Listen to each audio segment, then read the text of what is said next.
audience in the first session here in the Mega Theatre. You are clearly in keen needs, partly because it's slightly chilly outside, partly because it is first thing in the morning. So well done for being here.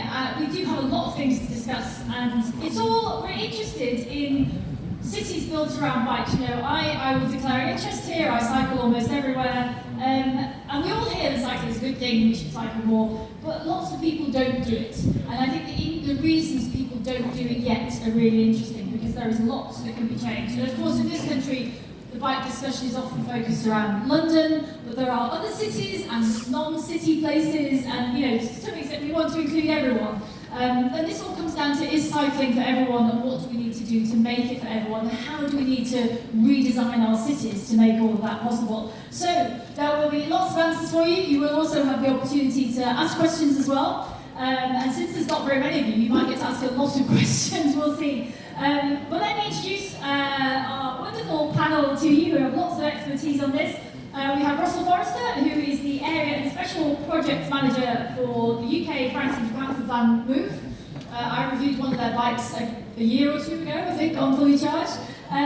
Bart Stoll from the Clean Cities campaign, Richard Thorpe from Go Cycle, and Gary McRae, who is the head of electric mobility at Urban Foresight, which is a smart cities consultancy. Is that fair?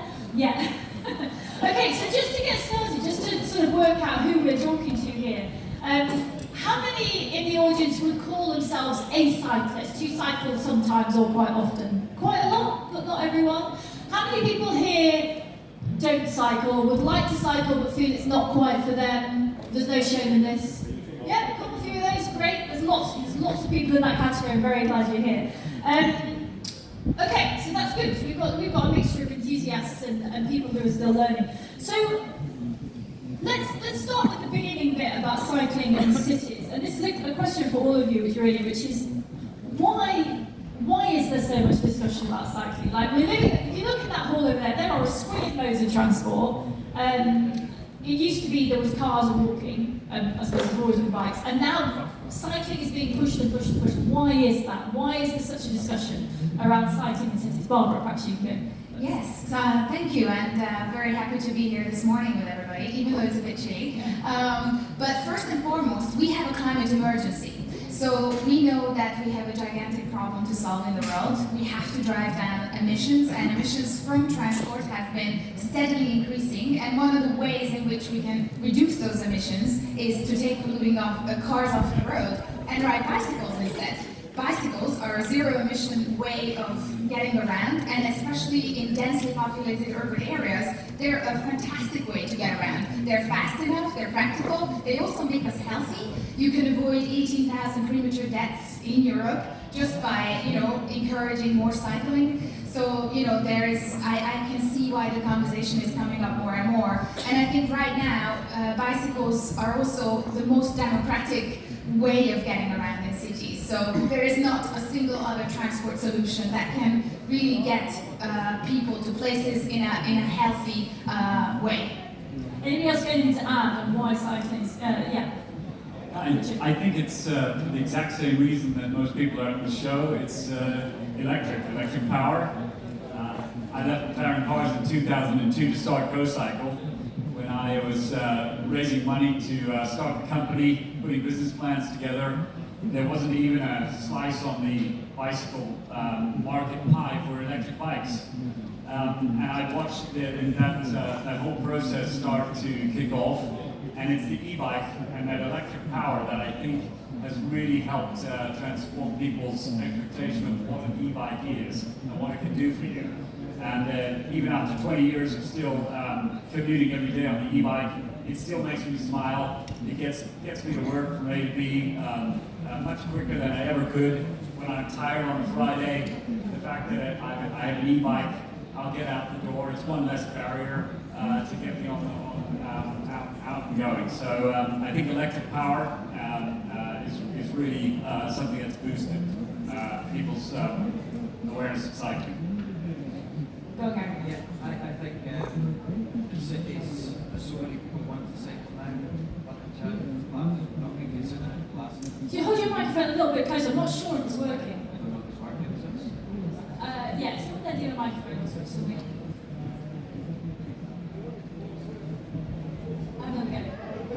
Yes. Yeah, so Well done. yeah, I think there are so many people into and looking to cycle now that the debate is becoming wider and wider, and people are now questioning the infrastructure that's there and saying cities need to do more.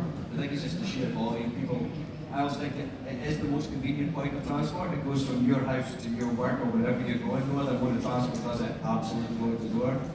So it's really becoming the topic, and people are really getting into cycling, so asking for more. Well, we obviously have a panel who's slightly biased towards the e-bikes here, even though we're talking about cities. So, but we won't spend too much time on the e-bikes themselves, but I am interested in whether the infrastructure associated with e-bikes is any different from the infrastructure associated with pedal power. Like, when we talk about cycling in cities, is a bike a bike? Or do we need to do things differently for e-bikes and normal bikes? There's a lot of nodding. Would you want to speak first, perhaps Russell, and then we'll come back to Richard?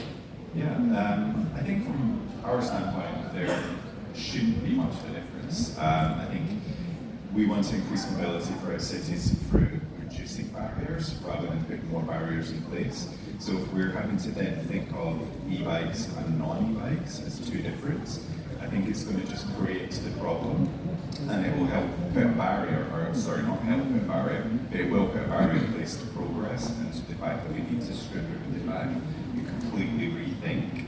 I think there's a lot of discussion about how it's possible to start over, but when it comes to things like electric cars and driverless cars, that discussion is being had, and it needs to be focused on cycling as well, not just e-bikes, but also city bikes.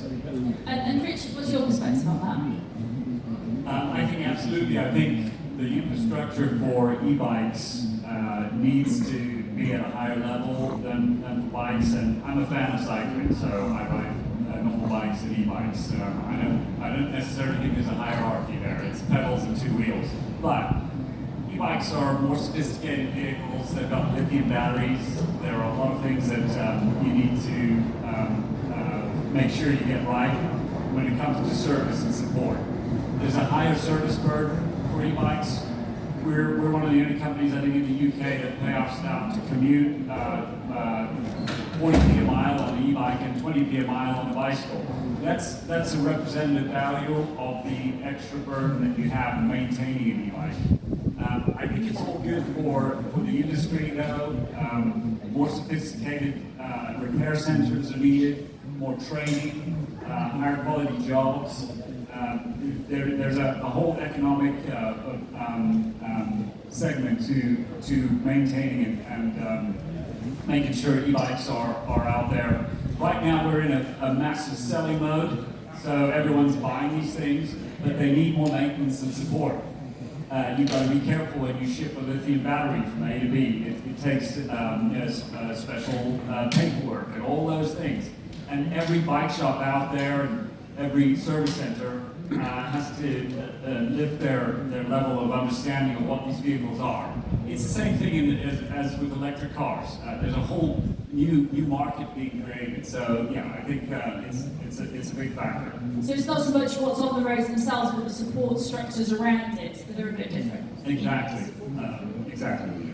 So let's talk then about cities. And I think one of the things that is, to anyone who's lived in other countries or other places, cities can work in lots of different ways, and it's easy to assume that the way we see a city is the only way a city can be. But actually, if you define a city as a place where lots of people live and work, you could organise that in lots of different ways. So let's get, perhaps with Gary first, to how could a city be different? Like, if we were really reimagining a city, how could a city be different? How should we think about this? Yeah, I think for me, starting with the young generation and making sure that their journeys are the ones we start with, because they will be the ones that carry this forward. So there's lots of campaigns around about schools and making them safe, but really starting that journey from the school, which is a central place that the parents and children go every single day. For me, it's a really great place to start. It's a really nice message to make. So when you start making those journeys, start banning cars from a long distance around the school, and you make people cycle. I think the figure in Dundee is like 4% of the children cycle to school just now. And I think that some of that's 50%. So I think, imagining we start somewhere and start with a group of people who will see this in the long term. There are some people Well, I say that they're older, my generation maybe don't want to make that change, but I think the young generation has still got that chance to see cities totally different, and they will, cities will be completely different. So if I start with building that longer term future, for me it's a really nice place to start, a really interesting place to change. So if someone gave you the few streets around a school in a city and just said, you can redesign this however you want to encourage cycling, what would you do? I would ban cars when we're going there short term, and I would make cycle lanes, and I would say walking and cycling active ways of getting to school is, they do that in many countries and it's really successful, so just make it as difficult as possible for a car to get anywhere near it, and turn some of the roads and the cycles over to walking and active travel. So you immediately raised something there, which I think is it's something we have to discuss openly, and there are lots of answers to it, which all depend on local situations. But this tension between the bike and the car, because you're still going to need ambulances, you're probably still going to need delivery vehicles. You can't. The way things are set up at the moment, getting rid of all four-wheel vehicles is not realistic. So how do we, in a city, how do we share space so that the cyclists go where the cyclists go, your ambulances and delivery drivers, and people who need a car can do what they need? Because it's kind of easy to say, oh well, clear the streets of cars, but actually you do need some four-wheeled vehicles. So how do we do that? How do we share these things, this space? Yeah, I mean, there's lots of research out there that suggests that, the most important thing that we can do is the reallocation of space from cars to active and shared mobility. So that's sort of number one rule. And then how you do that is a different question. So low traffic zones are obviously a good place to start.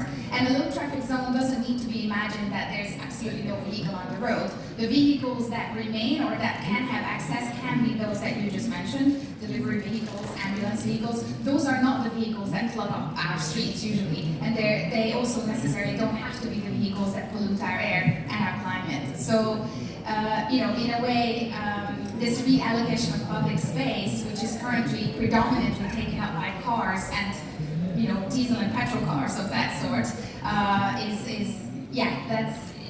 you clearly have a way to do it if there's a political will. And I think the other thing that, the UK has been doing quite a lot of is ultra-low emission zone, for example, in London, which and the congestion charging. So there's various measures a city can implement to kind of reduce car traffic, encourage people to use alternative modes of transport. And we also need to mention that, in cities we do have public transport infrastructure. So public transport can work in a perfect complement with bicycles and e-bikes and micromobility for that matter.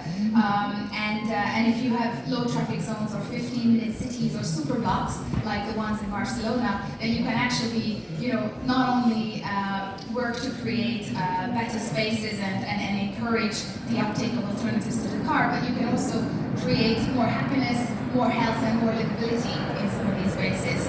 Let's pick up. So this is going to happen, is that we're all about not burning stuff. Planes didn't get the message, right? And every so often we're going to have to pause one of these to go over the top.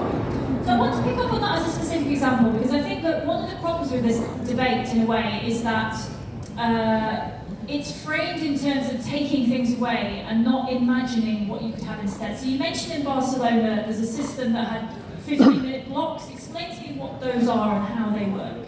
Yeah, so essentially a super block is basically a few streets, depending, the size can vary, where cars and four-wheeled vehicles have restricted access. So obviously ambulances and deliveries are usually okay, but these streets are blocked for these vehicles, and by that the space is opened up for the alternatives. Usually, the right implementation of these would be that those alternatives are provided. So for example, for some dirty or polluting delivery vehicles, you can use cargo bikes, which is also something that is being talked about more and more. And for pedestrians for normal people, you can provide sort of bicycle sharing schemes, micromobility, more walking and better public transport, e-buses, etc., etc. So, the right implementation of this is you're not just taking something away, but you're providing plenty of options and alternatives for people to choose from.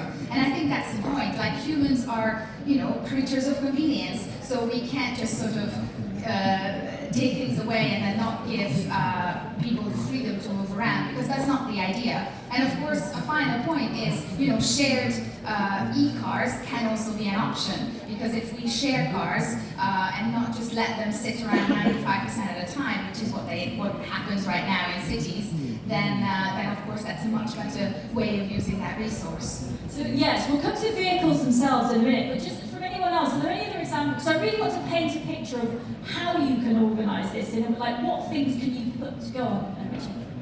I think if we look abroad, they have much better systems. So if I just speak about my experience here in the UK, there is that tension. And if we go back to schools and younger kids, I think one of the easiest things that can be implemented is at the local community level. Schools are organizing cycle to work days, scoot to work days. And what I've seen when that happens is that in the area around the school, you see all these kids coming out on bikes and scooters. You see parents doing the same thing. And it has an instant effect of chilling the angry car traffic. Everyone slows down because there's a 3-year-old that just decided to cross the road. It really transforms a local area, and people can see, wow, wouldn't this be amazing if this was the daily commute to school? And I think that's a community thing. It doesn't cost money. It's just on a certain day. It's not too intrusive for people commuting regularly. So I think that's a good program. Go on. I think a perfect example is not talking about cycling on its own. We do a lot of work about electric vehicles, not talking about them on their own, not talking about public transport. So we built a mobility hub in Dundee that's got electric vehicle charging points in a car park that sits next to a train station, that sits next to the bus routes. People can park the car for shared electric bikes in it. I think the conversation has always got to be now. Well, cities have always talked in silos about, well, I'm the cycling team or I'm the EV team, and that doesn't work anymore. Like Barbara says, it's got to be part of that wider package, because people you can't ask them to change, but don't give them the options to change with. So that's really important. Russell.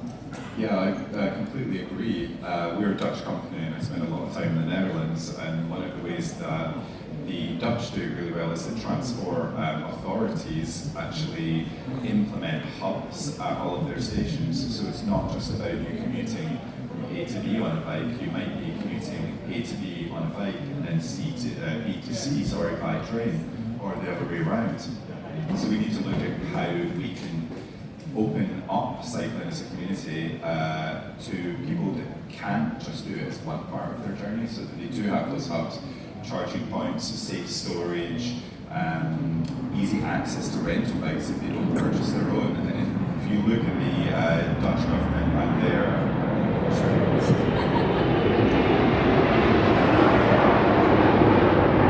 It is the problem of being an airfield. Okay, go on. And if you look at their systems that they do for OV, which is their public transport, it's so much more ingrained in the system that, I can get on the train for 20 minutes and then bike 15, rather than having to think about travelling by car the whole journey. I do think it's one of the things that is currently missing in this country. So I do cycle everywhere. It is difficult to take a bike on the train. Last year I got Brompton, and that by itself solves that problem, because suddenly you cycle to a train station, you get on a train, you get off a train and you cycle, and you actually don't need any of that infrastructure. Now it wouldn't work if everybody had a folding bike on the train. So you need, it's. I think once you've tried it, once you've seen it, you become very impatient so that everything doesn't work that way. So let's think about the bikes themselves, because you mentioned sharing, and I think that's a really important, there's a few things about e-bikes, for example, are expensive at the moment. There is no way to get around that. But also, like cars, you don't use your bike every hour of the day, although I was on my bike a lot of hours yesterday. So how do we deal with sharing schemes? Because in London, you know, we've got the Santander bike scheme where there are sort of racks, and there are starting to be the ones that are kind of spread around that you can leave anywhere, and sometimes they become a bit like street litter and a bit controversial. How do we organise sharing or getting access to vehicles? Who wants to get involved? I'll go first. Well, one thing that we haven't mentioned today is mobility as a service. So transport network operators and city leaders need to look at this as a comprehensive system. You need to look at bike sharing, micromobility sharing, EV sharing schemes as part of one big integrated platform, and where people can choose from depending on what journey they want to take.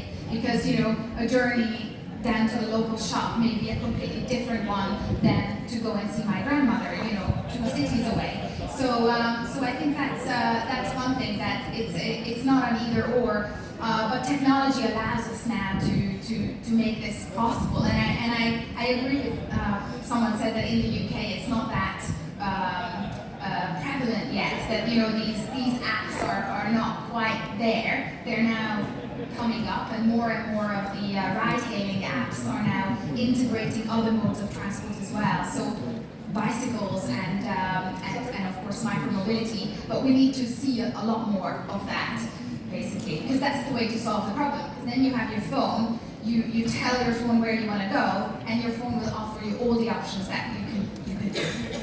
Any other comments on sharing, how we organise sharing schemes? Yeah, Richard.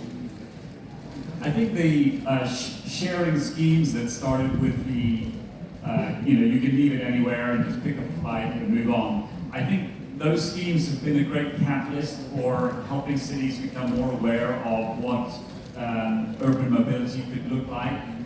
But I don't think those schemes are for the long term. I think they're starting to become commoditized and regulated. And I think a scheme run by the city, I think, helps to be that extra, the effect of a train system or an underground system, but for bikes and e-bikes.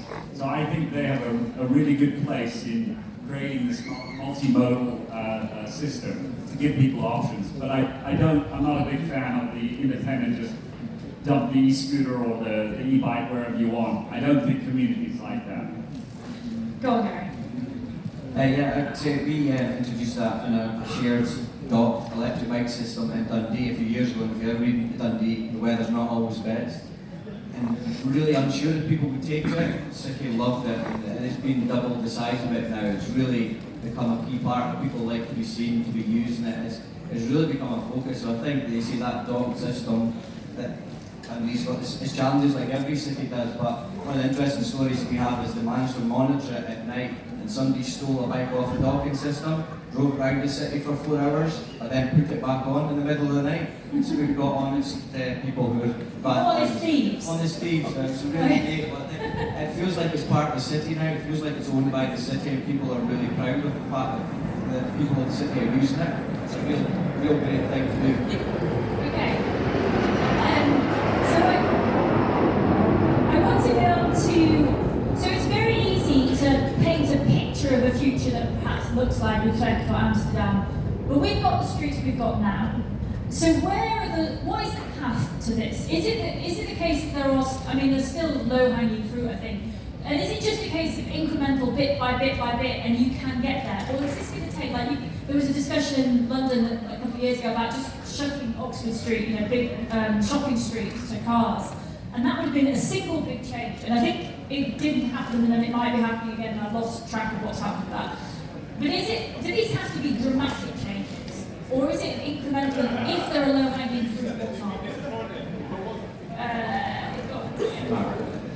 Well, if you, again, I will be the one banging my little drum about climate change, but we are in a climate emergency, and as far as my group is concerned, and a lot of civil society, we know that we need to go down to zero emission transport by 2030 in cities, and that is dictated by the Paris Agreement. It's dictated by climate science, and cities are where people live. 3 out of 4 people in Europe live in cities. That's also true in the UK. So we're very organized, and so we can do this. And sorry. Now, what do we need to do? What what specifically needs to, do you paint or do you build or do you change? I mean, basically, you need all of these things. You need, and particularly with a war that's ongoing right now, where we know we need to wean ourselves off of, Russian fossil fuels as soon as possible. We basically need to see a transport revolution, and it's not that hard because remember we are still kind of in a pandemic, and 2 years ago certain things happened overnight. Like the number of psychopaths. I think in London it's like over 75 kilometers were implemented, and that was done overnight. So we know that some of these changes and some of the measures we've talked about today can be implemented immediately. School streets can be implemented literally from 1 week to another because all it takes is a sign. So there's lots of things, and I think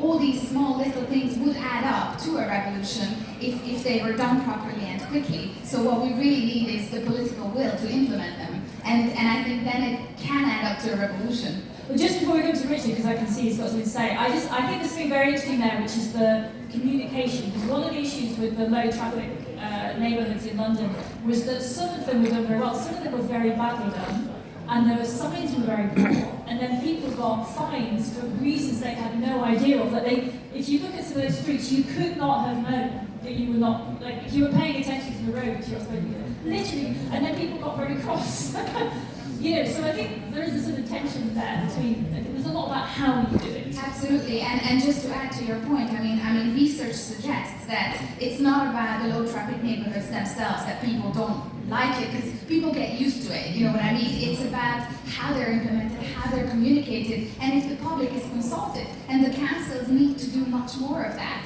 The people need to be heard, and even if not everything will go their way, there wouldn't be such a big backlash if it was done properly. So Richard, talking about this issue of what we do, like on a practical level, on the street, what do we build, what do we paint, what do we change, what do we do? I think you have to look at it tactically, what we can do now, and strategically. Strategically, it's about infrastructure. That takes a lot of planning. In the area that I live, they recently repaid the whole section. It cost £30 million.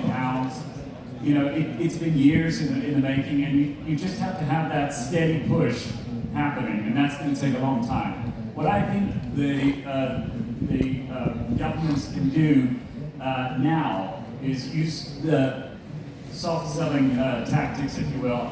I know there's a big debate about nudging and secret departments in the government trying to push people one way or the other. But you can't deny that is effective. And I think campaigns that encourage people to shift the mindset, I think should be looked at. I think that dispelling the kind of us and them mentality. I think there's a great statement that someone once made, that stuck in my head. People change their minds in terms of driving and cycling when they realize their neighbor or their friend is a cyclist or an e-biker. I think it's doing the low-hanging fruit now, but I think all cities that we're engaged with just now, cities are going to reimagine themselves. There won't be the shopping centres in the future. COVID has accelerated that, so cities will be a place where people live, work and socialise. So in the future, I feel like the journeys that we do will be opposite journeys. So I feel we've got to build that in the long term. Imagine that the cities will not operate how they do just now. They'll operate, we all come from out and we go in, but we all will live in there. And so it will be a totally reimagining it. So there's almost like, you've got to build that into the long-term future. So do the kind of main cycle classes now, but there's that whole thing about cities absolutely have to change if they want to survive. So I think that's important. I think one of the things that frustrates me about this is that people don't talk about this in terms of how exciting it is. Like, look at this, we actually have an opportunity to do this again, and everyone's on board with the idea of doing it again at the same time. So isn't it exciting? We can think about all the different ways to do it, and I don't think anyone is nearly excited enough about this. Russell, from the point of view of bike manufacturers like VanMoof, what are the attitudes? Are the people coming to you? What are the attitude changes you see over time towards shifting? Because obviously, if you're manufacturing e-bikes, that's still a new thing. You're in the business of convincing people. What does that look like over time? How are people's attitudes changing? I think my personal story is a really good example of this. So I only really started cycling in London before the pandemic. So I was really terrified about getting on the roads. My first week in London, I was very unfortunate to witness a cyclist go under a bus. And for 4 years, it completely terrified me. And I was an avid cyclist where I lived in Leeds and studied. And I think people are really seeing that cycling is a chance not just to be more environmentally friendly, but to also improve your well-being. For me, it improved my well-being at a time when I was stuck in a house share that I really was in a really frictionless state. I could get on my bike and within 10-15 minutes I could be somewhere else. It opened up London and other cities that I've taken my bike to areas that I hadn't been to in the 7 years I've lived here. Like, I'd never been to Putney, and it's only 10 minutes away from where I live. And I think a lot more people are open to the idea of how it can improve their lifestyle. So giving you the space to think, being out in nature, feeling the fresh air, getting that separation, cutting 20 minutes out of your journey and spending that 20 minutes more with your loved ones or doing something you really want to do, rather than being crammed into a metal tube amongst others. I think it's quite interesting that one of the things that people don't know about cycling until they try it is how much you feel part of the city. Because if something's happening, you find out about it. And normally, for me, my cycle route to work at UCL takes me right through Westminster. So if there's a protest or the Queen's doing something, like, I find out about it whether I want to or not. But it does mean like I feel part of the city more in a way that I didn't. Okay, we're going to have some time for audience questions, or we can keep chatting a bit. So if you have a question, the thing to do